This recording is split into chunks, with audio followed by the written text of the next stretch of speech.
When I suffer, where is God?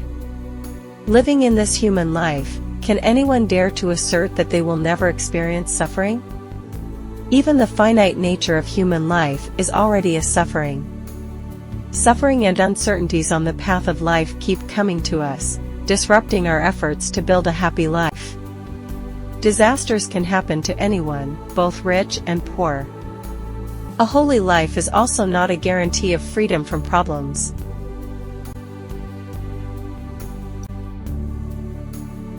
Diligently going to Mass and reciting prayers will not immunize us from suffering. Surely, there have been many times when we expressed doubts, not knowing whether an omniscient, omnipotent, and loving God exists. Or when we fall into difficult situations with no way out, we blame God for allowing these bad things to happen to us. Suffering is suffering. Suffering itself is nothing good or worth getting excited about.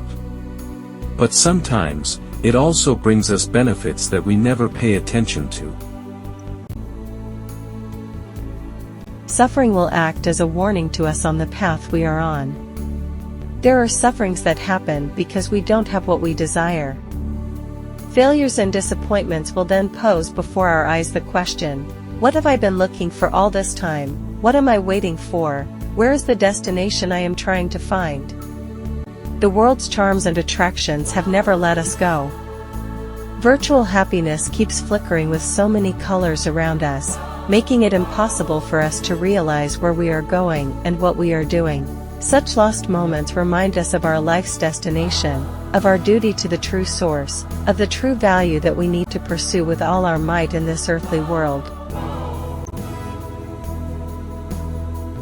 Suffering is also a factor that helps us become more mature in our spiritual life. Life experience also teaches us that nothing is truly valuable unless it is refined through suffering. Through suffering, we feel like we are slowly growing up and gaining strength. A wise person in society is not someone who sits in a room reading a lot of books, but someone who has had many real-life encounters and is tormented by the storms of life.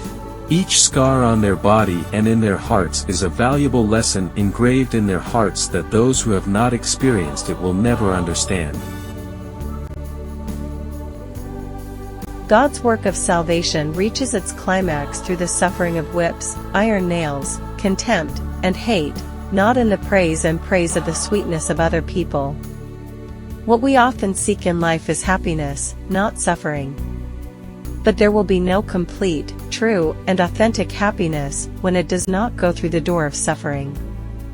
God's wisdom and power are demonstrated in this. He does not remove suffering from our lives, but turns it into a cause for us to grow, be nourished, and grow more successful. Instead of being a threat to us, suffering suddenly becomes a voice of warning from God for us, a place where we practice our faith, a useful lesson for us, and an opportunity for us to learn to become like the suffering Christ.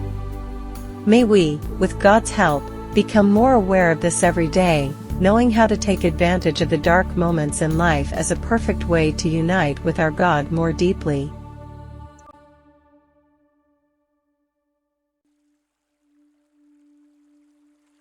Footprints in the sand. One night I dreamed I was walking along the beach with the Lord. Scenes from my life flashed across the sky.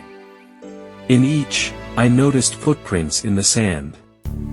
Sometimes there were 2 sets of footprints, other times there was only one. During the low periods of my life I could see only one set of footprints, so I said, "You promised me, Lord, that you would walk with me always. Why, when I have needed you most, have you not been there for me?" The Lord replied, "The times when you have seen only one set of footprints, my child, is when I carried you."